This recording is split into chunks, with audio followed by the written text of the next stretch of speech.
So I have drained the sunflower seeds to a colander. I'm just going to rinse them. I've just washed this out. This is what I soaked them in. I've got some coir here and the tray for the sunflowers.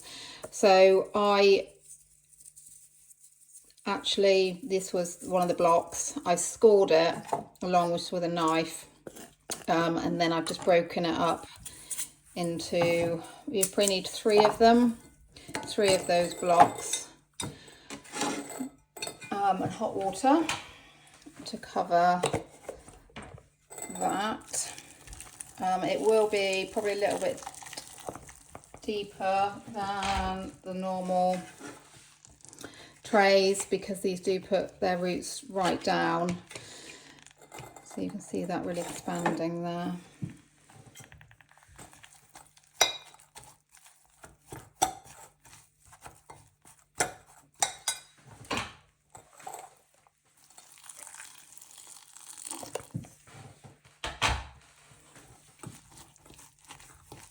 Really good stir up.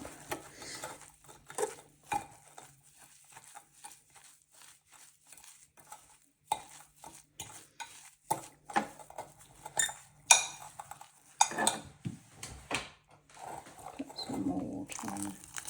If it takes it, that's fine.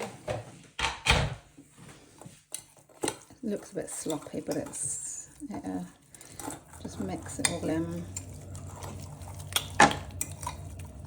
Excuse the noise in the background of my boiler. Hot water's on.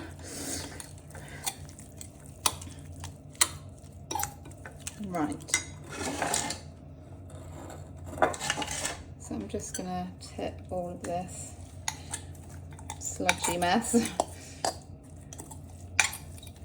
When growing commercially, we use these large flats, and we use it's dry, and then we water it down.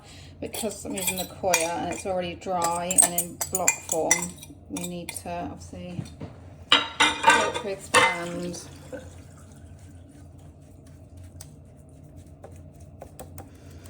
And actually, if you leave it, I mean, I'm doing it straight away now for this video, but if you left it for a bit and it dried out, it would probably sort of even plump up even more, and then you can use it and then wet it down.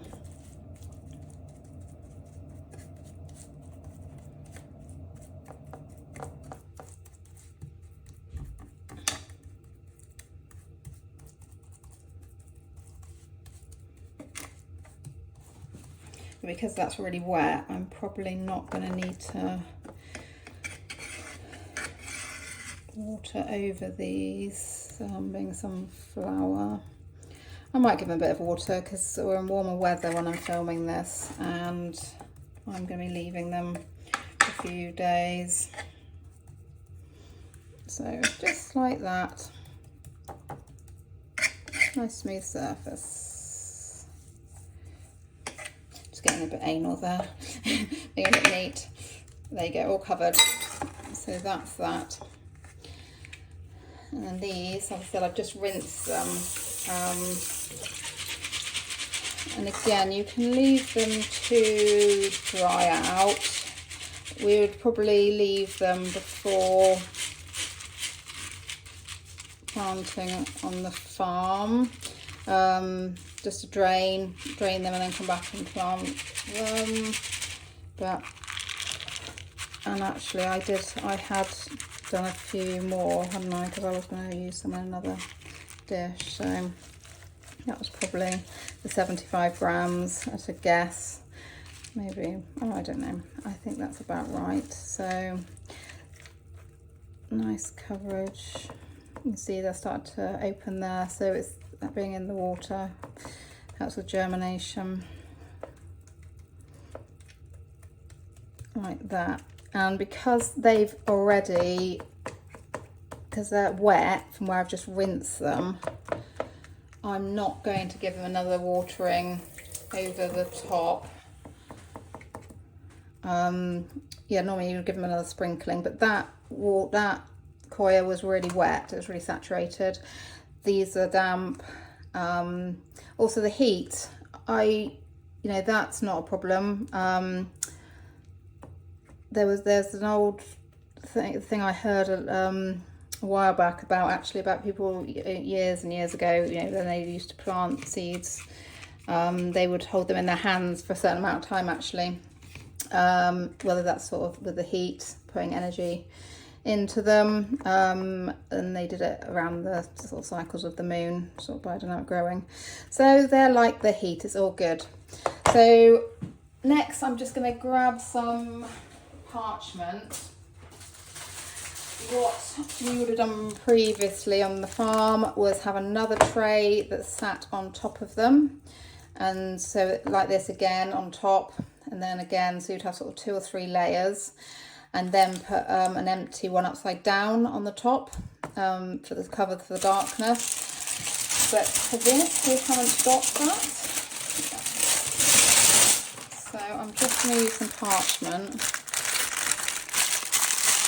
over that, like that,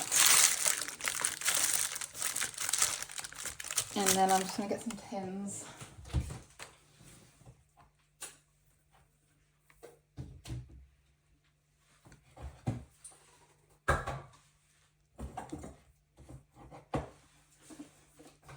Just see what I've got in the cupboard. So tomatoes, kidney beans, small tomatoes,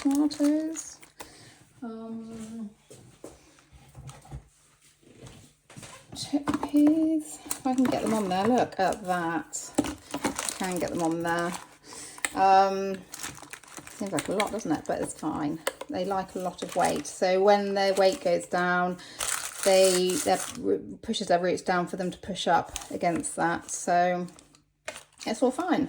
I'm going to put them in a dark place for a good few days and then check back in on the next video.